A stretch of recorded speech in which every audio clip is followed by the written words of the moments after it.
Bueno, nos vamos a la línea telefónica, ¿eh? Vamos a los temas importantes, porque ayer se comenzó o reinició la paritaria docente, ¿eh? Lo comentamos, y en este caso está en línea con nosotros Guillermo Espina, secretario general del Sindicato de Trabajadores de la Educación, el SITRAED. ¿Cómo estás, Guillermo? Federico y el equipo te saluda. Buenas tardes. Hola Federico, buenas tardes para vos y para toda la audiencia, ¿cómo va? Bueno, muy bien, Guillermo, lo decíamos, el reinicio de la paritaria docente, ¿no? Después de lo que fue el cierre de la primera parte del año.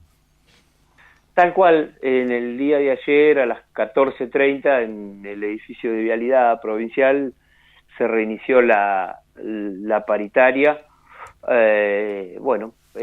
Fuimos a escuchar el ofrecimiento del gobierno provincial, y bueno, en este sentido el ofrecimiento que el gobierno nos planteó, nosotros lo dijimos claramente y así expresa el acta en el cual se hizo, que nos resulta insuficiente, ¿no? Porque el planteo del gobierno provincial fue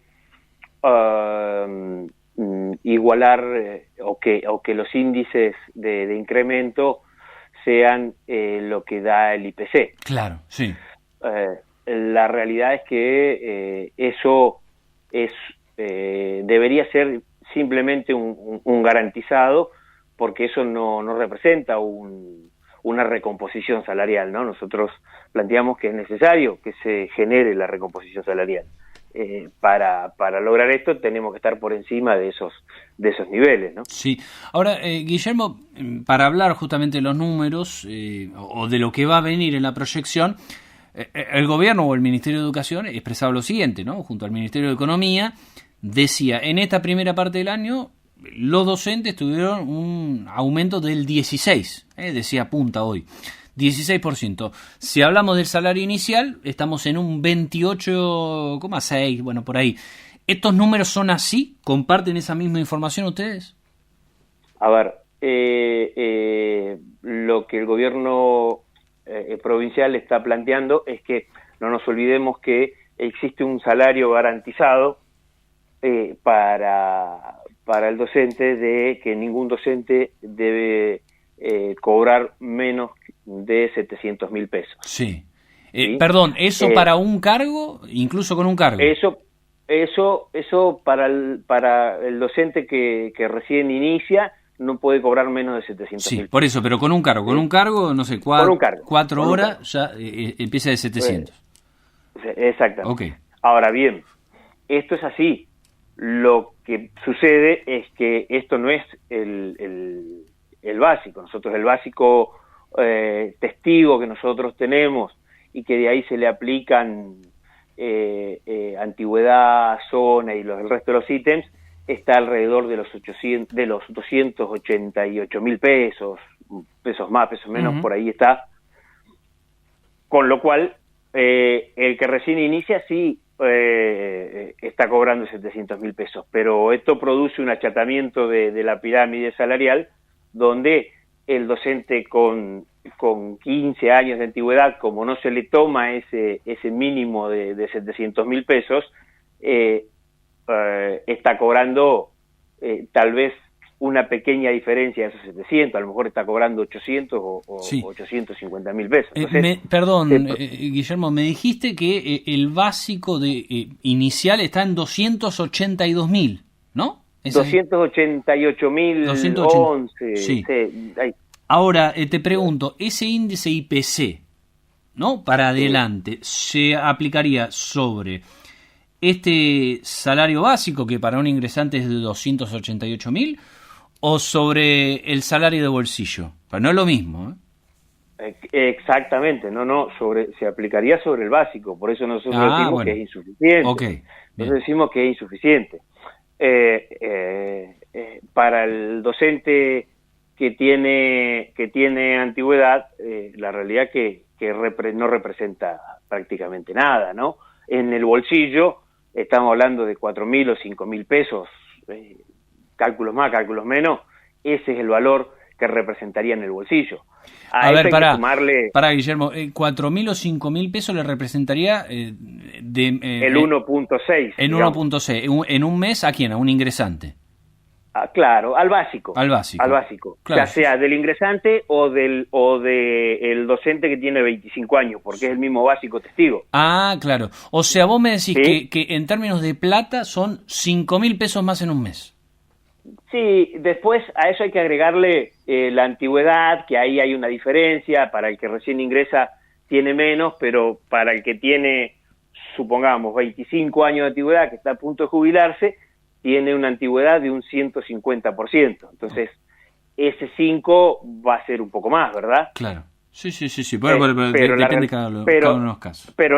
Claro, pero la realidad que al básico concreto representa eso, ¿no? Sí. Entonces, nosotros decimos, bueno, busquemos una forma de que realmente sea una recomposición salarial y no un empatar con la inflación, ¿no? Claro. Se van a reunir el próximo lunes, ¿no? Esto es así. Nos vamos a reunir el próximo lunes. El gobierno, por parte del ministro Punta, se comprometió en analizar alguna nueva propuesta, sí, y a partir de ahí, veremos cómo vamos continuando, ¿no? ¿Ustedes van a elevar o han propuesto algún tipo de salida o alternativa para remunerar a los docentes, Guillermo? ¿Cómo lo miran ustedes también? Bueno, la realidad es que nosotros estamos trabajando en un portfolio de opciones que en principio nosotros lo que queríamos era escuchar a ver qué era lo que el gobierno ofrecía y a partir de ahí llevar nuestra contrapropuesta, ¿no? Que la estamos elaborando y para el próximo lunes seguramente llevaremos alguna contrapropuesta a ver si podemos mediar y a partir de ahí llegar a un buen resultado, ¿no? Sí, pero por ahora tan lejos, Guillermo.